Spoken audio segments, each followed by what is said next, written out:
Welcome to the latest episode of our podcast series for financial advisors.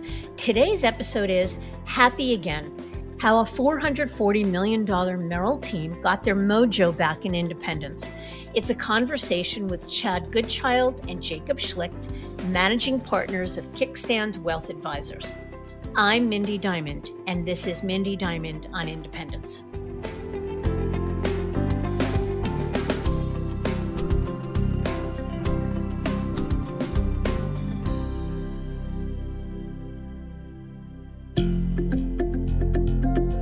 This podcast is available on our website, diamond-consultants.com, as well as Apple Podcasts and other major podcast platforms.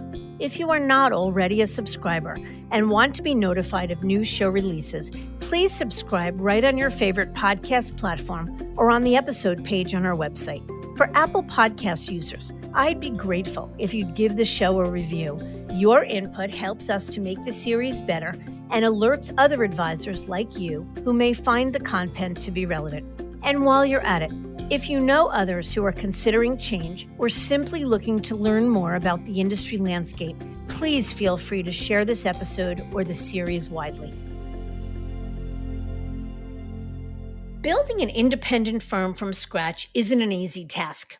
It requires massive time and effort coupled with vision and the resources to identify and assemble all the moving parts, not to mention the ongoing operational and back office management that follows.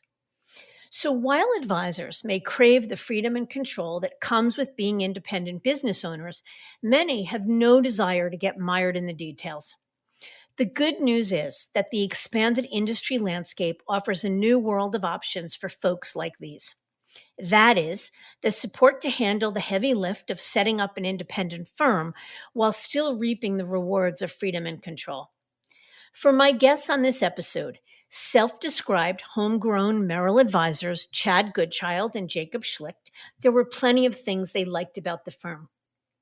First off, both started at Merrill as interns, learning the business from the ground up. Then Chad got to a point where he needed to add an advisor to his team, and Jake answered that call. Together, this young team, Chad with 20 years at the firm and Jake with 16, built a business managing over $440 million in assets. Yet over time, while they appreciated so much about the firm, especially the support and all under one roof access, they really wanted to be business owners with more freedom to choose how they served clients. So they started to explore independent options with a focus on supported independence. And in July of 2021, they launched Kickstand Wealth Advisors based in upstate New York with support from TruClarity Wealth Advisors RIA platform and Schwab as their custodian. Chad and Jake are smart, entrepreneurial guys who have a real sense of what they want and the wherewithal to find a way to achieve it. And with just over a year as business owners, they candidly share their due diligence journey, what their transition was like, and ultimately what they might have done differently in the process. They talk about their growth and explore what they are able to do in independence that they couldn't do as employees. It's a great story that they share best, so let's get to it.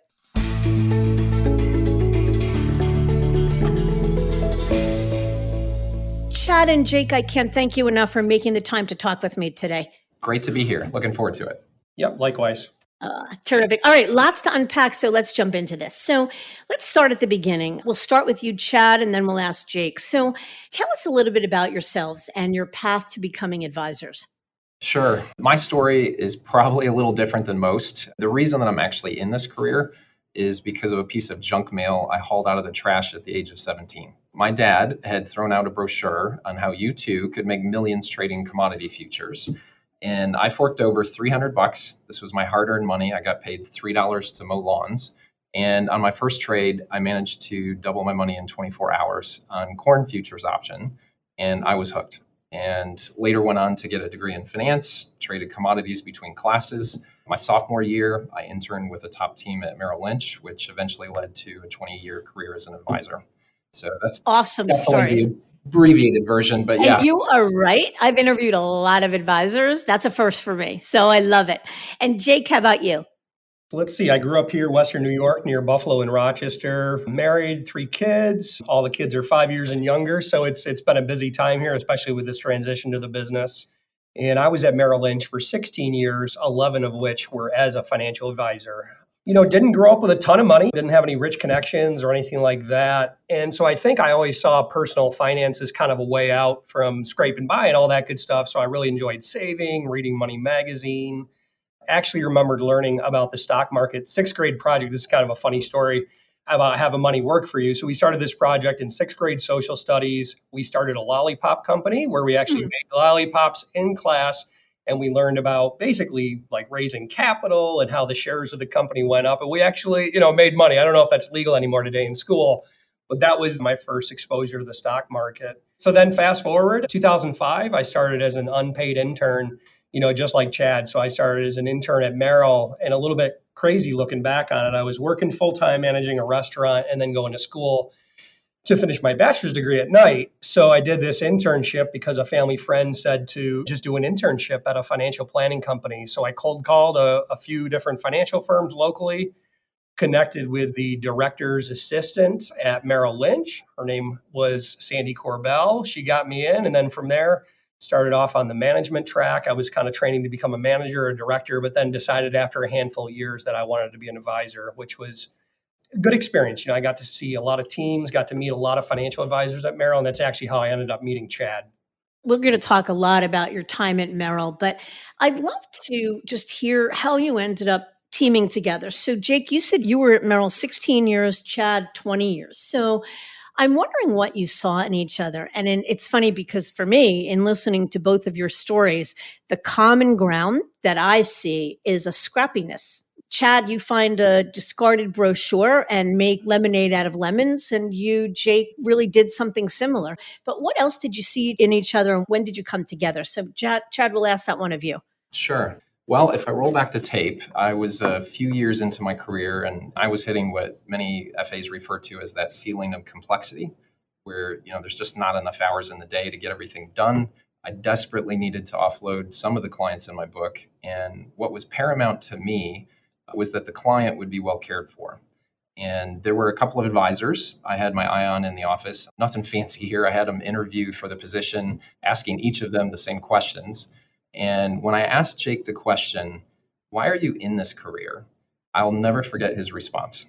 He looked a little sheepish and he answered, "Well, this will sound kind of corny, but for me, the best part of this career is when the meeting is all over, you've helped them a ton, and it's like kumbaya, and the client is giving you a big hug." Mm. And at that moment, I knew I had the right person. It's been great ever since. I love it. So, Jake, let me ask you, can you give us some perspective on the business you built? Just for perspective, how much in AUM, how many team members, what does business look like? Sure. We have between 350 million and 400 million of AUM, depending on the markets, right? It's all fee based. That was one thing. I mean, Chad's kind of been like a big brother, right? Mentoring us and the team and everything. And one thing we believed in from the very beginning was just making everything fee based, nothing about commission. So it's 100% fee based. We work with about 250 families or so. And as far as our team, it changed a little bit when we broke from Merrill. So at Merrill, we had 4.5, I would say, right? Like 4 full timers, a part timer, because we shared a client associate with another team there. And since leaving, now we have about 6.5. So 6 full time people, including Chad and myself, and then a part time client associate, Andrea, who is with us at Merrill for 20 plus years. So, you're saying that you're all fee based. So, I just want to confirm. So, no broker dealer relationship, all 100% fee only RIA. That's right. Okay, interesting. And you mentioned also that you shared a CA, a client associate at Merrill. Did you mean share with each other or that the two of you shared one CA with other teams or other advisors? We shared with another team, another pretty successful team. They must have been doing a few $1 million in production themselves, but just the way Merrill breaks up, like how many support staff you get per amount of revenue, we did have, Chad, you can correct me if you remember it differently, but I believe it was 1.5 is what we were entitled to as far as support staff. So we did have to share half of a person. And most of the big firms are pretty formulaic about you do X amount of production and you get X amount of a client support. I want to come back to that when we talk about your time at Merrill, but I just wanted to clarify that. So, Chad, tell us a little bit about Kickstand Wealth. What is its value proposition? Sure. I would say that there's two. The first is a phrase that you'll see on our website, from complex to clear. We spend a lot of time thinking about analogies, sketches, drawings, stories, whatever it takes to get a complex idea distilled down into something that results in that aha moment for the client. So our approach is very much teaching based. The second is more of an experience. We have an expression we use as a team, which is no dark alleys.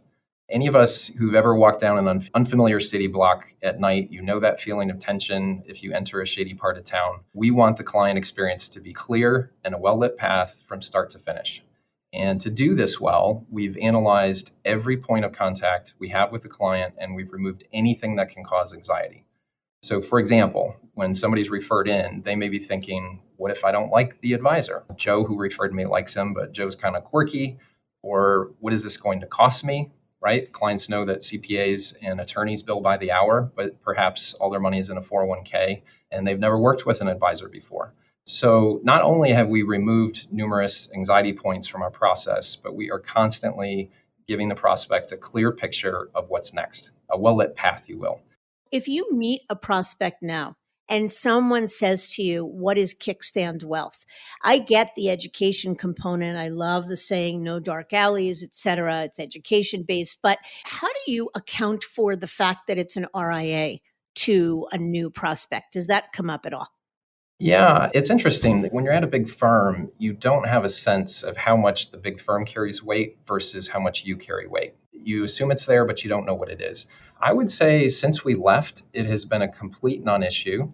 And the thing that has been most surprising is some clients who had mentioned, Jake, we were talking about this earlier, he said some of his clients were relieved that we had left the big firm. They kind of said, the only reason we were hanging out there was because of you. So I think if you're mature in your business, you have the respect and you have the confidence that comes with doing this for a long time, clients see it as a non-issue.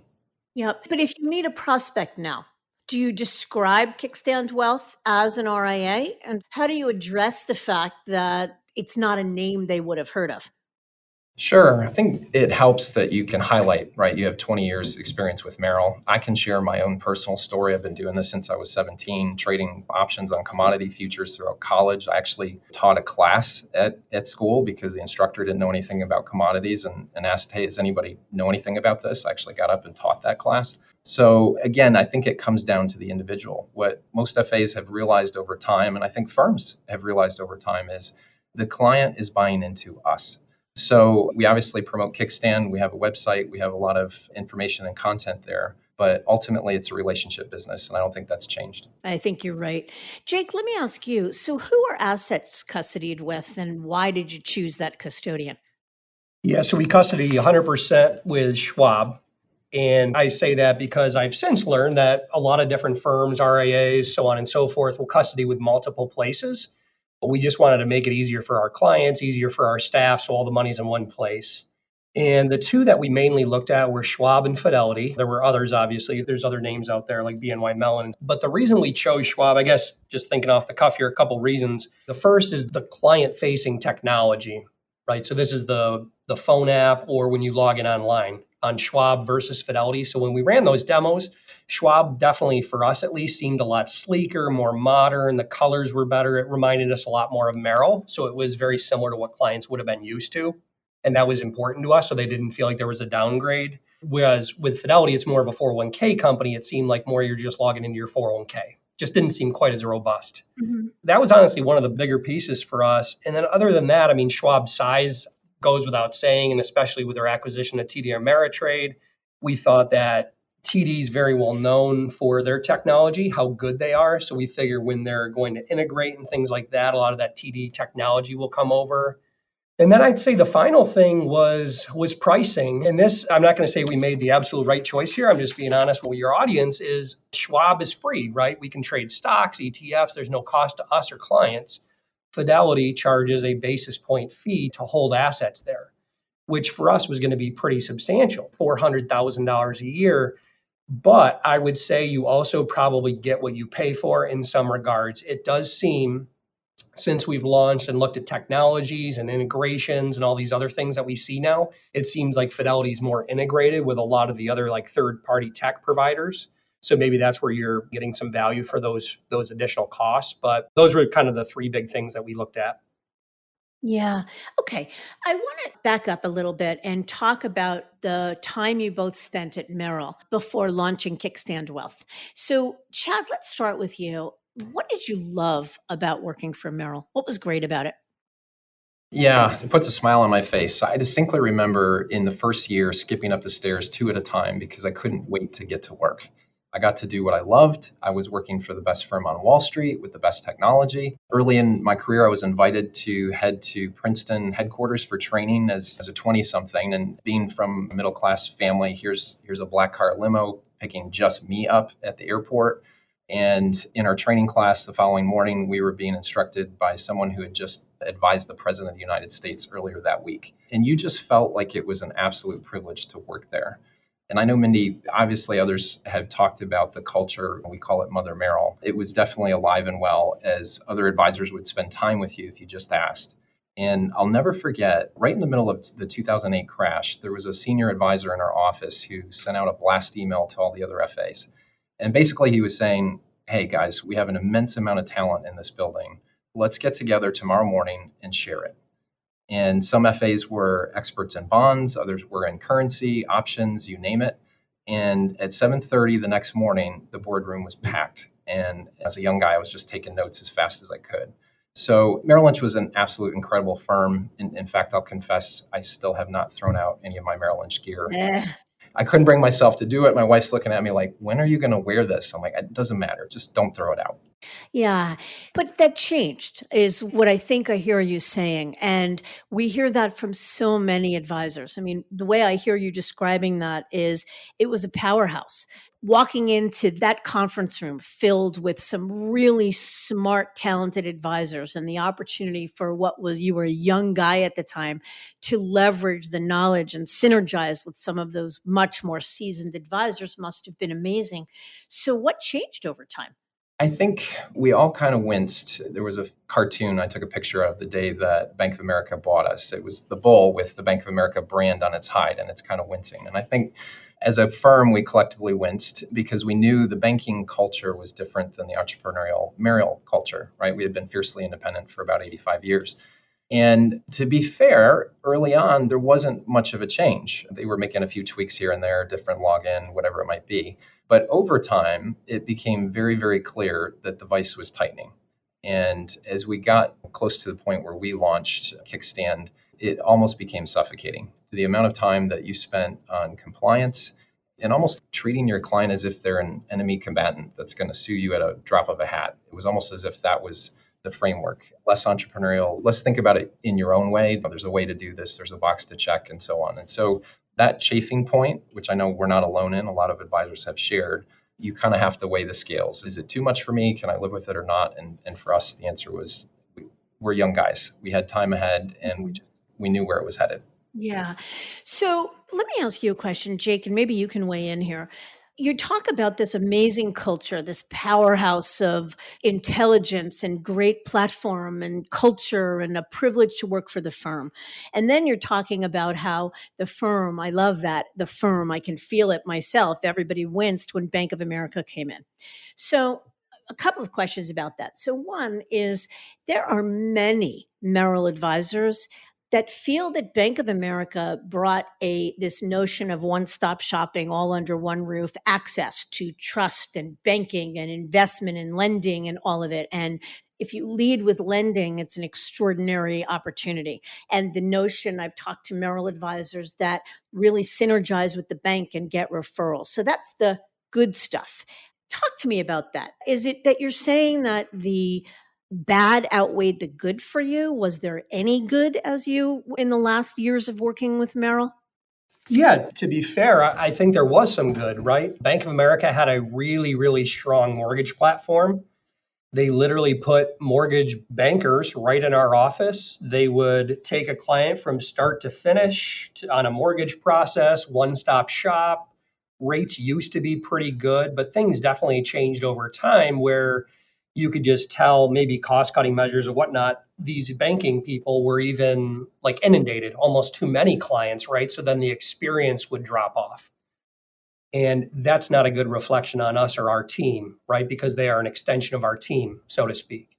So there was some good. And I think that if you look at some of the referral programs, right, the bank talks about referring bank clients to financial advisors and things like that. There's definitely a difference between a bank client and a wealth management client. There's a difference between someone that saves all their money in a CD at a bank versus actually understands the markets and wants a good one-on-one relationship with a solid team. So a lot of the synergies that I think get talked about aren't necessarily as strong or robust as they say. And were those referrals given only to some advisors? Did you get referrals? And how did those referrals from the bank? So you're saying a client that started as a bank client, did any of them translate to become wealth management clients for you? Candidly, I think one out of maybe 30. Yeah. Okay. Interesting. It all has to do with a good fit. Chad and I, the whole team, we're very big believers in a good fit. We know what value we deliver for clients, people that are engaged in the process. They want great, honest advice.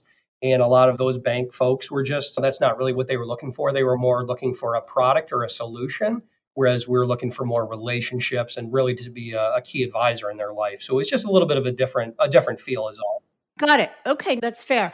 And I assume that Merrill, considering you both really started from zero when you started at Merrill, that Merrill was really responsible for helping you to build your business. Yeah, I would say that I'll weigh in on that. And I have to say, as much as many FAs probably hated to admit it, the firm Merrill Lynch was usually right about the direction that the client wanted to go.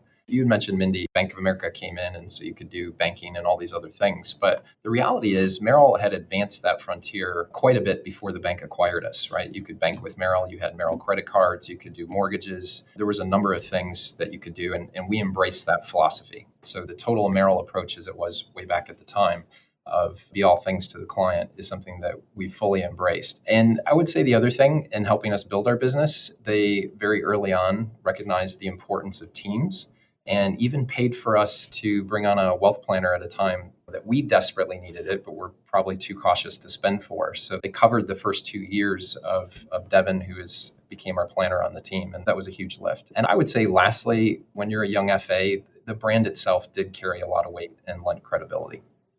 Yeah, I would agree with that 100%.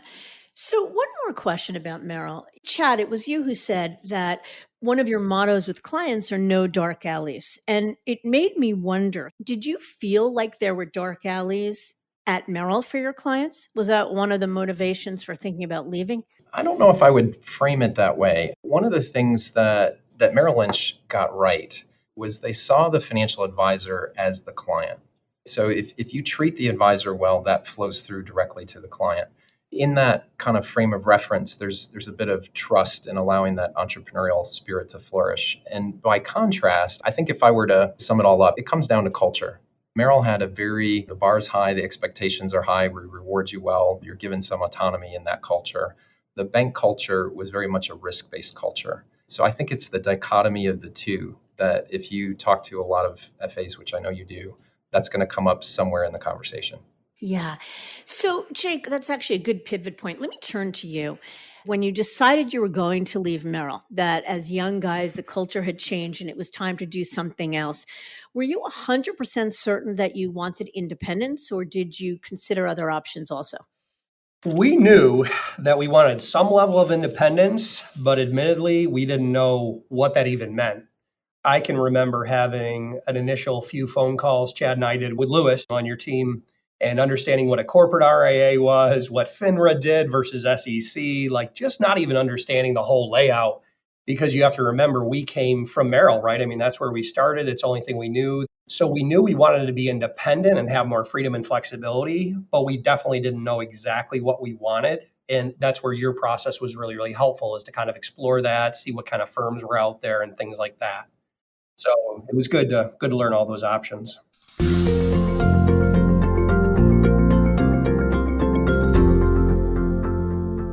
One thing we know is that it's a very strong seller's market right now. And that means advisors are in the driver's seat, and the deals, the transition money being offered to top advisors has never been better. So, how did you guys reconcile turning down a big upfront recruiting bonus, especially because it was your first move and never had a chance to really monetize the business, and to walk away from unvested deferred comp?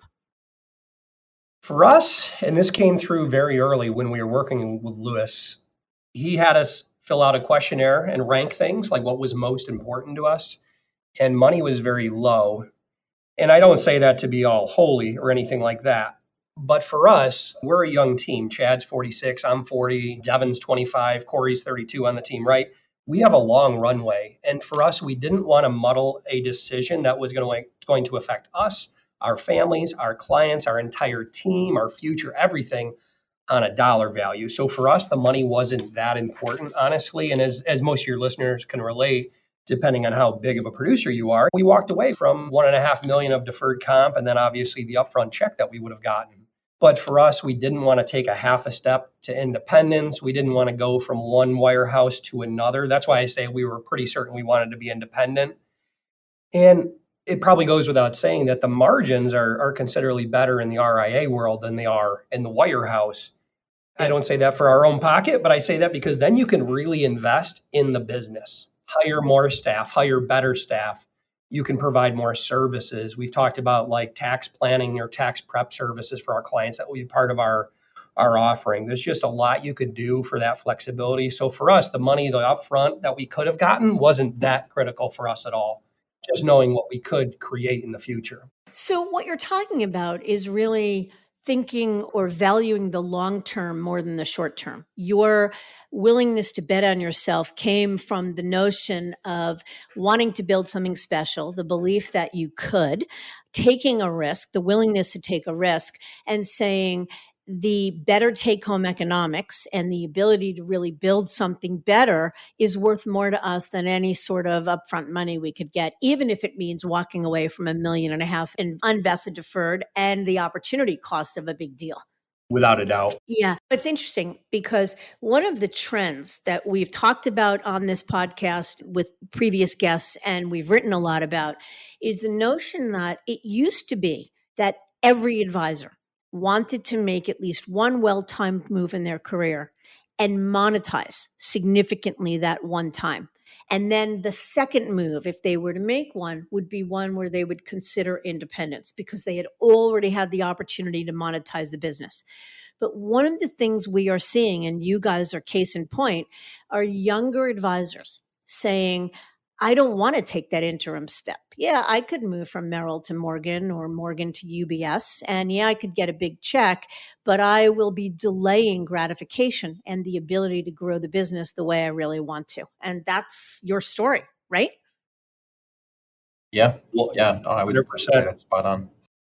I'd love to add something there. The amount of work and stress involved in a transition is so much that I just couldn't imagine going to a Morgan or a wirehouse to get a big payout before eventually going independent.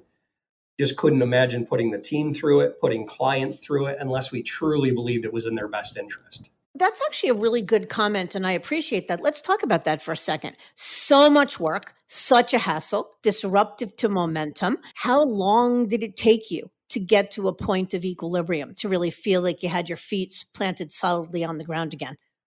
I would say it was about last week.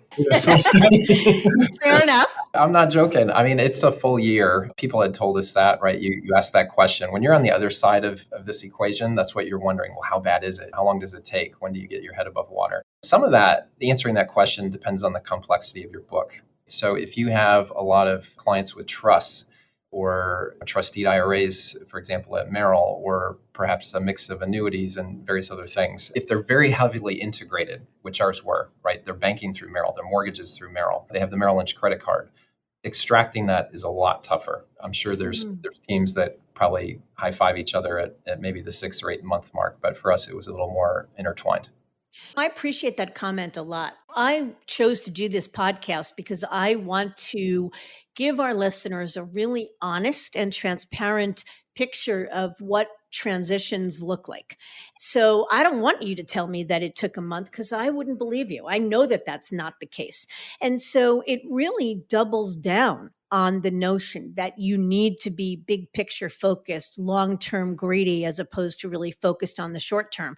Because it sounds like what you're telling me is that in your case, it was really a year before you really felt like you were getting ahead. Is that right?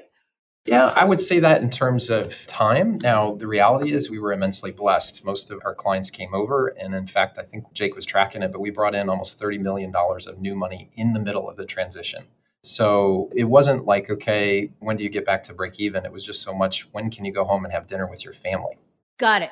So with respect to that 30 million in new money in the midst of the transition, it sounds then like clients and prospects really resonated with your independence. So what do you think about that? Do you think that that 30 million of new money would have come to you had you been at Merrill?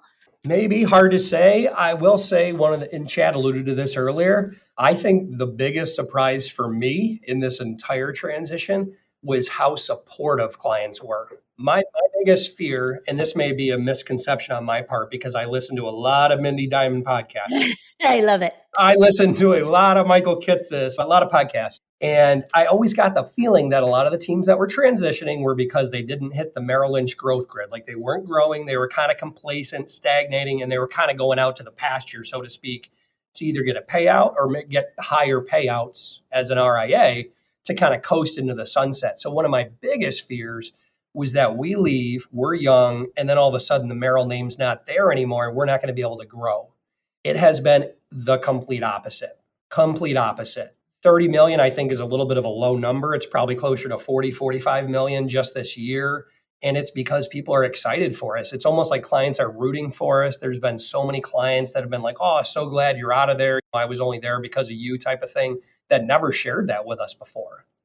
So I think we brought in more than we would have had we been at Merrill. And that is a complete shock to me. That's wonderful. And I think most advisors that I talk with find the same thing. When you're sitting at a big firm, you tend to believe that the reason for your success is the firm. And over time, the courageous advisors that want something more begin to find that perhaps it's less about the firm or the brand and much more about the advisor and the relationships that they build and the service that they're able to deliver. Yeah, I completely agree with that. All right, so let's pivot a little to the fact that there are many versions of independence. There's full-on independence where a do-it-yourself advisor goes to a custodian and pulls together every vendor and every piece of technology that they need. But probably the most popular version of independence today is supported independence. And that's what you guys opted for. And you did so with the help of TruClarity. So, Chad, you want to talk with us a little bit about why them and what they did for you pre-launch? First off, as Jake said, when you're homegrown Merrill, you don't know what you don't know. And I had never really peeked behind the curtain. So your process was extremely helpful with Lewis and just educating us on the spectrum. We knew the wirehouse world. We didn't know every point in the continuum. And so really appreciated that education and trying to figure out and then realized, oh, there's this supported independence model. We saw it as more black and white and didn't realize there was a gray zone. And for us, having all the things that Jake said, right? If we did our ranking of what was important to us, independence was first, money was last. But the idea of doing it all ourselves was terrifying, right? We'd never done anything like this. And so TruClarity offered us the freedom that we were looking for, but with the training wheels for the parts we had never done. And we still had the option, should we decide to go full RIA, we still had the option to do so without repapering our book under TruClarity's umbrella. So, talk to us about the kind of things that they did for you, because a lot of our listeners are still working for major firms. So, help us to understand some of the things you weren't aware of that had to be done pre-launch, that had to be done in order to get you from there, meaning at Merrill, to here, meaning CEOs of Kickstand. Right. Yeah. So, where do I begin? For starters, you need a company name, a logo, a website, an office, a computer network, a custodian. And you have to do all of this without legally competing with your own firm. And based on our input, TruClarity quickly arranged RFPs with 3 different marketing firms to create our brand and our website. Their real estate team started pulling available office space in the area and arranged meetings with a local broker, all while keeping our identity confidential. And they legally signed the contract and handed it over post break. We knew that we were going to need an additional CA because we were sharing one, and we were pretty sure that she was going to retire out of Merrill. So not only did they post the job for that, but they did the first 2 interviews with every candidate, including personality tests to make sure they were a good fit for our team, and had given us all personality tests. They reviewed real estate contracts, highlighted items that we should look out for. They hired an attorney to draft our resignation letters and train us on what we could and could not do, and had a full plan for break day. In short, it was a flurry of nonstop activity for about 5 months straight. Okay. And how about what they do for you today? So now you're a year in, you've got your feet solidly planted on the ground, super focused on organic growth. You know how to be business owners. So are they as essential today as they were a year ago? And what are the things they do for you? I would say the role has shifted a bit. TruClarity feels more like our management, back office, compliance team that we had at Merrill. But I would say, in addition to that, if there's a solution we need, they go out into the marketplace and they vet multiple options for us, which saves us a lot of time. And then there's just like one off things that arise that they take off our plate. And I'll give you a poignant example. 2 months after break, we learned that the state of New York had a new program for partnerships, where if you were a partnership, you could write off your state income taxes through the company. And the only problem was, to enroll online, you had to submit proof that you had paid taxes, and we didn't have any revenue yet. So when you call the state, you were on perma hold, and the deadline was up in 48 hours.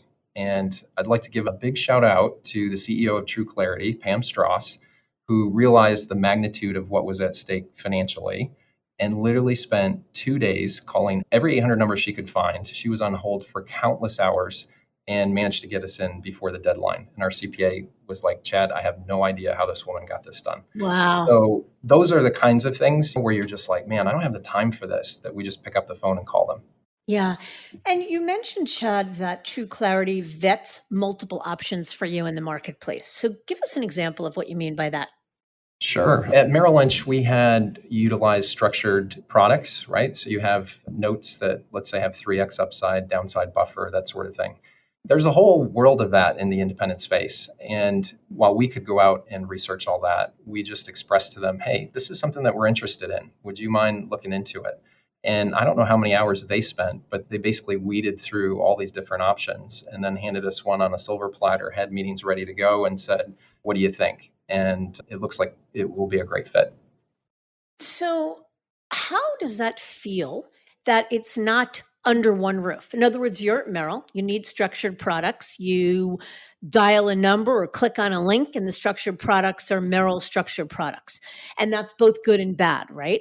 But does it feel seamless to have to go to a third party structured products provider?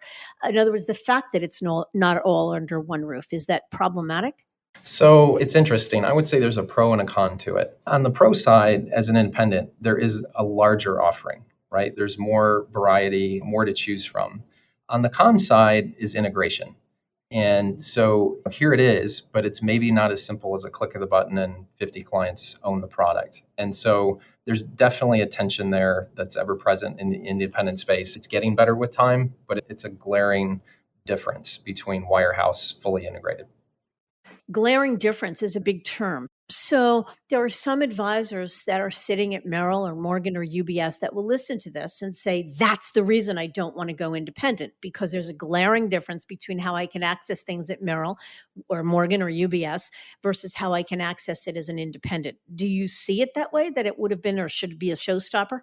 I wouldn't define it as a showstopper. This harks back to a comment that Jake made earlier. One of the things that we learned by choosing Schwab as a custodian is when you're with the lowest cost provider, you don't have a big tech budget. So, for example, when we looked at one of these firms that can do structured products, basically what they shared is, if you're with Fidelity, we're good now. It's integrated. It's just not with Schwab yet. And so a lot of this weighs into doing your homework and your research of what's important Yes. to you, right? Yep. And we'll get there. They're saying fourth quarter we'll have it, but those are the things that you bump up against, when the demo looks slick and the reality is different. Yeah, well, do your homework is actually a really good piece of advice. I think that that's a very smart comment. And let me ask you one final question about True Clarity. So there are multiple versions or multiple kinds or models of supported independence. And some of the most popular names that come to mind are firms like LPL, has a Strategic Wealth Services, Dynasty Financial Services, Sanctuary Wealth. And so why TruClarity? For us, there was sort of two things. Number one, people make the difference, just like clients choose, so do we. And we saw a team that had big hearts, cared, they were listening, they were bending over backwards for us. So that gave us some comfort. The other thing with TruClarity that may have been out there, but didn't resonate quite the same was this idea that you can come to us with training wheels. You can come as supported independence. And if 2 years down the road, you say, you know what, I want full RIA, you can do it. You could outsource to them perhaps just the compliance component and maybe not some of the other services they provide. So that ability to say, okay, we don't know what we don't know. It probably will take 2-3 years for us to get our sea legs here, but we still have the option of going all the way to full RIA and not messing things up. That was huge. So the off ramp was appealing to you, the easy off Yeah. ramp. Whether we take it or not, it's there. Got it. All right. So, Jake, let me pivot to you now. So, let's talk a little bit about what we've already talked about a little, which is the experience post launch. So, I guess the first question is, how scary was it for you to think about breaking away from Mother Merrill, as Chad describes it? In some ways, it was scary. In other ways, not so scary. By the time you actually get to, as Chad and I called it, D-Day, as we got closer to D-Day, it's like the wheels are moving. There's no turning back. It's here. So just embrace it. There's no sense in being nervous. Of course, you're always a little apprehensive. Are your clients going to go with you and all those things? But honestly, it wasn't too bad. And I think because the wheels are already in motion, like I said, but also we believed in what we were doing. If we weren't 100% sure of why we were doing what we were doing, I think there'd be more apprehension and nervousness. But to really be able to articulate that to clients, like why we were doing it for their best interest and all that, just gave us some peace and some calm. And that's not to say it wasn't intense. It was nuts. A resignation letter, leaving, going literally across the street. I mean, we could hit Merrill Lynch with a rock from where our office is. It was intense, but at the same time, we knew it was the right thing. So we just had a belief in it. And how hard did they go after your clients? How hard did other advisors in your old office at Merrill go after your clients? It depended on the team that inherited our clients. Some were old friends that never called them. There were others that were like, hey, you're in great hands with Chad and Jake. That team's amazing. Don't worry. We're here if you do want to stay at Merrill, but we're not going to go after you really, so to speak. And then there were others that were very aggressive. And in fact, we had to make a couple phone calls over to Merrill. I had one client that was crying. She was so nervous because of what the advisor was saying. Depended on the advisor, but I would say for the most part, they were very professional, very cordial, and it wasn't too bad, I wouldn't say. I don't know if you'd add anything, Chad, but it definitely depended on the team that inherited the client. Yeah, I guess the only interesting anecdote that we spotted was the bank had hired some independent group to immediately reach out to clients. And so clients were getting phone calls from weird parts of the country. You might be in New York, you got a call from California or even overseas. And it was somebody who really didn't know them or anything about them. And the surprising result was it was very off-putting to clients. They just didn't understand it. So you mentioned, I think you said it, Chad, it might have been Jake, that you brought over almost all of your clients. Is that right? Yeah, Jake, you want to weigh in on that? He's more of the record keeper in the group. Yeah, I like to track stuff. So I would say if we have 250 relationships, there were probably 6 or 7 that didn't come with us total of the ones that we actually wanted to bring with us. So we have 95, 97% retention rate. And the 6 or 7 that didn't follow, what was their reasoning for not doing so? Probably just a few reasons. First one is either, I would say, complacency. And this almost always ties back to strength of relationship. But if there's someone that had been with Merrill for a long time, maybe we inherited them from a retiring advisor or something like that, and they were just more loyal to Merrill or just complacent, even if we had sort of a decent relationship. So complacency depended on where the relationship came from, right? I do believe if you were the one that sourced all these relationships, a transition is no problem at all. And our book is virtually entirely organic. I agree with that 1,000%. From my perspective, where I sit as a third party talking to advisors all day long, that we talked before about getting bank referrals. Bank referrals are a good thing if they're the right referrals and they help you to grow your business, but it definitely makes the book less portable because the genesis of the business matters. Agreed. Yeah, the one bank referral we did bring with us, surprisingly. Okay. But it goes back to the whole thing. It was a good fit for our process and our value, right? They like really bought into us, not the bank. So it just depends, like to your point, Mindy, the genesis of the relationship, like how they started, how good of a fit it was from the get-go. Got it. So, Jake, I'd love it. Could you share with me what the pitch sounded like to clients? So, day one, you leave Merrill, you are now the CEO of Kickstand Wealth, and you're smiling and dialing to reach out to your clients. Yeah, it evolved. Chad and I both we're very, very process oriented. We had our little note cards, who we're going to call, exactly what we're going to say. And it evolved quickly depending on what resonated with clients. But I would say the biggest ones for us were fiduciaries. Like that's a pretty easy, I hate to say pitch, but it is, right? Like we are fiduciaries now. If I can tell you about ally.com paying 2.5% on your money market versus Bank of America paying 0.01%, I am now legally allowed to tell you about that and look out for your best interest without Jake getting in trouble. So being a fiduciary, a true fiduciary, and explaining that was huge. Clients right away got it. They're like, yeah, I mean, that's exactly what I want. I thought you did that for me anyway. Created another question, but anyway, that's an important one. The other thing was it was very, very important talking about the size and reputation of Merrill Lynch. It's important to get out right away and explain Schwab being a custodian, what that means, how we're not going to be Bernie Madoff type of thing, right? That was very important so they understood the relationship, the size and strength of Schwab. That was part of our talking points there. And then just freedom to serve clients better, right? Hey, there's nothing holding us back. There's no corporate mandates. Everything we do, every minute that we're in the office is so that you have a better experience, so you have a more successful retirement. There's nothing holding us back. We're not going to waste 20% of our time on compliance tasks that Merrill would have us do. So it was some of those things. And then just comforting on the emotional side, I think, listen, it's the same team, same voices. We have a rock star team. I mean, Lauren, Chris, Andrea, Devin, Corey, the whole team, rock stars, right? Clients love them. So just saying everyone's with us. It's going to be the same thing. We're just going to have more resources now. So I think looking at the emotional side of some of what they might be concerned about was big. Yeah.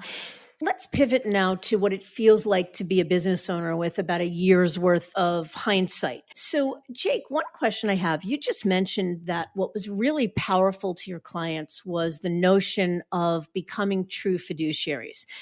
It's funny, when I talk to advisors that sit in the wirehouse world, most of the time, the first response I get is, I may not be held to the fiduciary standard, but I think of myself as a fiduciary.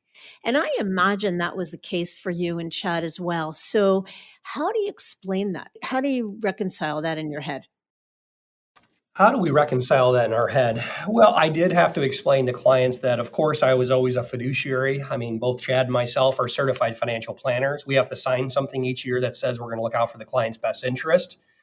But unfortunately, under that corporate world, there are things that we were not supposed to do, like recommend a mortgage company outside of Bank of America, even if we knew mortgage rates were better somewhere else. And we would actually get in trouble if we did that. And that just doesn't sit well for us. So it was easy to explain that to clients. Now we are true fiduciaries. I mean, there is nothing more powerful than meeting with a prospect now and saying simply, there is nothing in the world, no investment product that I can give you or tell you to get that's going to create more money for me. Nothing. It doesn't exist. We are complete fiduciaries, fee-based or fee only, however you'd like to say that. There's nothing I can do that's not in your best interest. Like, why else would I would suggest something? There's no kickbacks, there's no nothing. Whereas if you are a fiduciary in a wirehouse, or if you're, what is it, a hybrid where you sometimes are broker dealer, sometimes you're RIA, you just don't know. Are you getting this advice or are you getting the commission-based advice? And that's just not the case anymore. Yeah. There's something else you mentioned, Jake, that You said to them in your pitch that you would have more resources, access to more resources to serve them better. So, what are some examples of some of those resources you have access to or services you can provide now that you couldn't then? Sure, two simple examples are investment options. We thought under Merrill we were open architecture, which we were to some degree. But also, when you leave Merrill, I forget the numbers now. I used to have it memorized, but if it was like 1,000 mutual funds that were at Merrill, there's like 15,000 now under Schwab. And there's a lot of unique stuff out here. It's surprising how many emails we get a day or a week of different investments that Merrill would never have approved that are very good. I mean, there's one, I won't use it by name, but it's a private real estate mutual fund that we've used for clients this year that has just done extremely well. It's easy to implement for every client, not just for our biggest clients. So it's good for everybody. So the investment choices are huge. And then other things that we are looking to implement are like tax preparation services that might be included in clients' fees, right? Where we hire a CPA or have an on staff enrolled agent that's going to file clients' tax returns for them at no extra cost. And those are definitely things, it's a one stop shop that you definitely could never do at Merrill Lynch. All right, Chad, I want to pivot to you a second. The question I was going to ask is any regrets or things you miss about working for a big firm? So let's relate it to that, talking about access to structured products. The big gap between having access to structured products all under one roof and how you're able to access them now. So it sounds like it's more cumbersome now. So is that a regret? Is that something that might have made you say, it might have been better to stay at Merrill? Or how does the pendulum swing? And are there things that you miss about working for a big firm? Sure. Yeah, no, it's good because I want to reach back in time to when I was an FA, kind of weighing this, right? You're trying to decide, is it really better? If they've made the leap, they're probably going to tell you it's better. So I have to confess that the Merrill Lynch workstation trading platform definitely more tightly integrated than in the independent space, as I alluded to earlier. It's getting there. Every year you see improvement, but it's not there yet. That said, some of these chafing perhaps is not necessarily from the client side, right? It's from the advisor side. So for where you might in the Merrill Lynch 360 view hit F2, typed in this and got the information you needed, it might be two tabs on your screen and you have the same data. It's just not as tightly woven together on the back end. And from the client perspective, there's more offerings, right? So there's, as Jake alluded to with investments, I think around 6,000 investment choices at Merrill. Schwab was 17,000. And we have discovered a whole world of possibilities opening up that we're excited about, that we can share with clients and say, hey, they look at us and say, why did we never see this? It wasn't on the Merrill platform. In fact, you actually get, it's interesting, wholesalers calling saying, welcome to independence. I can now show you the other half of the brochure of things that we have that we weren't allowed to talk about at Merrill. So like I described, there's some chafing maybe in the workstation or the technology, and it is getting better. But from the client's point of view, it's just much more robust than it was. Yeah. So the good outweighs the bad. Definitely. I Yeah. would say definitely. And you take comfort in realizing as you talk to these institutions, oh, we're going to have this by fourth quarter. We're going to have this by next year. So it's getting there. Got it. All right, Jake, let me ask you. You had said to me offline just before we started recording that right now you're really hyper focused on organic growth. Do you think that at some point you'll change that focus and be equally focused on inorganic growth? And what I mean by that is eventually looking to either recruit other advisors to your practice or to look to do M&A, merging, acquisitions, et cetera. I think, and I'm safe to speak for my partner there, we've had a lot of discussions about this because when you break, when you leave and you're independent, the world is literally your oyster, right? You can build this however you'd like, organically, inorganically, all these different things. But for us, as we sit down as a team and think about it, what gets us most excited about the future is organically growing this and just building a unique culture, a unique environment, ecosystem so that everyone can succeed. And we would love to just keep building based on organic referrals, plugging in great advisors that we can train from the ground up so they do it the right way. They're making a huge impact on clients' lives. And we just think if you start, this is just our opinion, but if you start inorganically plugging in other teams, other firms, and things like that, that you might lose some of that special feel that we have, I think, here. So that has made us what we are today, right? So for us, organic is the way that we're headed. And we want to give the other generation, like I think of Corey and Devin on our team, right? They're both two younger advisors. We want to give them every opportunity that Chad and I had, that we had at quote Mother Merrill, and just give them the tools, the resources. So we see ourselves as transitioning almost to being mentors and teachers for the next generation in our firm. And that's what gets us excited. And I think at the end of the day, any financial advisor looking at this, going independent or leaving Merrill or leaving anywhere, just do what you really believe in your heart and really follow that true north type of thing, right? And it's all going to work out. And that just gets us excited. Yeah, I'm with you. Actually, that last comment about following your heart and your true north is really good advice. And it's how I've lived my professional life always. Let me ask you a couple other questions. Jake, what about your ability to market yourself and your firm? What kinds of things are you able to do from a creative communication perspective that you either couldn't do at Merrill or didn't do because you weren't business owners and rather employees? Sure. It's been some of the smallest items that you would think is kind of silly. But for instance, at Merrill, it was pretty hard to get a blast email out to your clients. Compliance didn't like that. Even if you just wanted to say, this is what happened in the portfolio today, or these are the markets, Merrill would very much frown upon that. So having the freedom to send out a blast email to 250 people, Chad and I couldn't believe it the first day we hit send. It was like, we can really do this?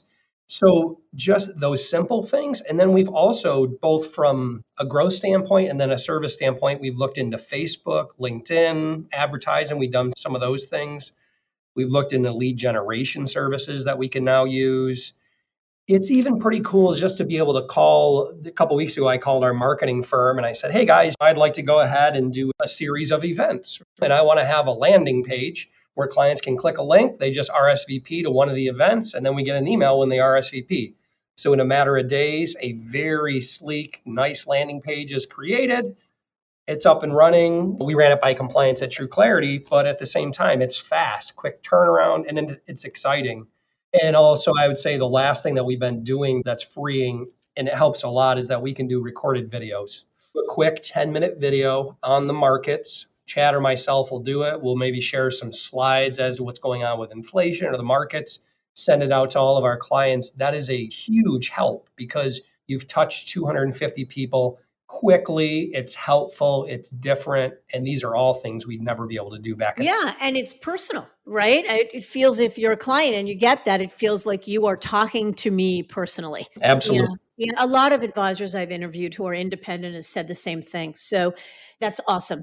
One other thing, you talked about, Chad, earlier about one of the reasons you chose Schwab was because of their tech stack. So what does your tech stack, what does Kickstand's tech stack look like? Better or worse than at Merrill? So there's a lot of components. I guess one of the best things is the freedom to swap out components if you find something that's new and improved or fits your unique taste better. Our tech stack consists of one cornerstone of our practice is actually a CRM database I wrote the code for years ago at Merrill.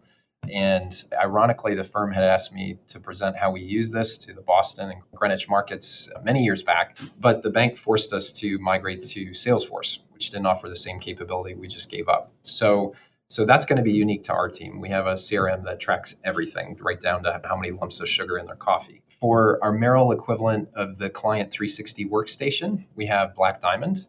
And it definitely resembles it. It has different tiles and information and so on, and you can customize it to some extent. I would say it lacks the depth of the Merrill 360, but it's definitely fair. On the positive side, for financial planning, we use Right Capital, and that is a definite upgrade from Wealth Outlook. There were just certain things in Wealth Outlook that were becoming stale, and the industry has moved far afield from what that can do. So we're grateful to do that, to have that at our disposal. And then I would add, there's just technology add-ons, things like if you've ever experienced Calendly, it's an app that allows clients to view your calendar, choose a time slot, book the appointment.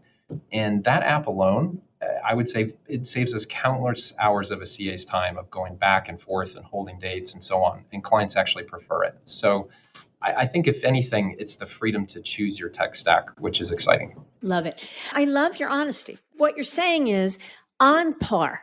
It sounds like this decision was a great one. It sounds like you are headed for great things, that the building Kickstand was really a labor of love. It feels soulful because everything you're doing is really congruent with your own values and beliefs and goals for the business and your clients. And that's all good. But it sounds like it's not perfect. And that's really a good message that we share with advisors all the time, that it wasn't perfect at Merrill. It's not perfect anywhere else. I don't know of a single perfect firm, and it isn't perfect as an independent. But it sounds like what you're telling me is that despite the imperfections on par, it was very much the right decision. Am I reading that right? Yeah, I would say so. If I'm being too honest, when this podcast ends, I am still happy to be in the right seat where we are. And now I'm skipping up the stairs two at a time again.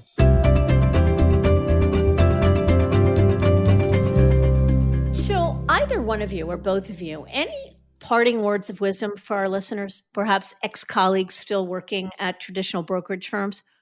Sure. I've actually thought about this question a lot, having appreciated listening to your podcast years ago when we were weighing independence and thinking about what would we pass on to somebody who's listening. And the first advice I would give is that if you're looking to go the fully independent route, right, versus a Morgan or even a Raymond James or something like that, I would give yourself about a year to prepare. It took us roughly 5 months just to evaluate all the different firms and platforms and options.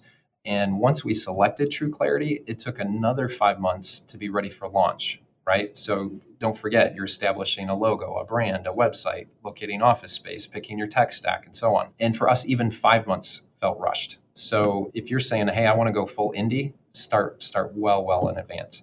The other advice I would give is that the devil is always in the details. Regardless of what is shown or described to you, ask very pinpointed questions. And I'll give you an example. In the demo that we had with Schwab's platform, they have a checking account with all the same features as Merrill, and they even use the same vendor for bill pay. What we learned later is that their version of like a Merrill CMA wasn't fully integrated with bill pay, but their version of like a B of A checking account was.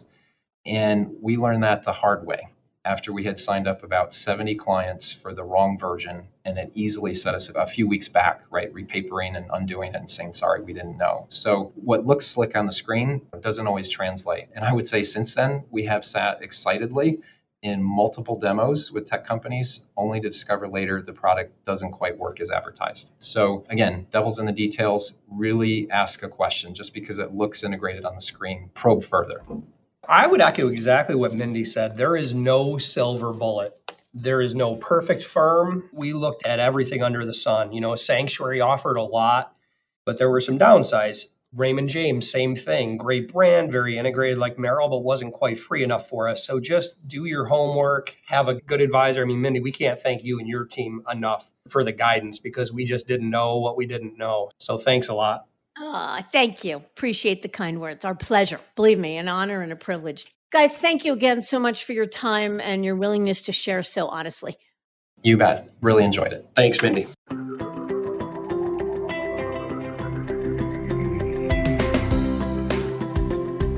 I think what I find most striking about this conversation is that Chad and Jake both truly love their roles as financial advisors. Yet when they felt limited in how they could serve their clients, they were no longer happy. But as Chad shares, as independent business owners, the original feeling he had as an intern, as he put it, skipping up the stairs to get to work, has since been restored in independence. And it's that kind of joy that benefits their clients most. I thank you for listening.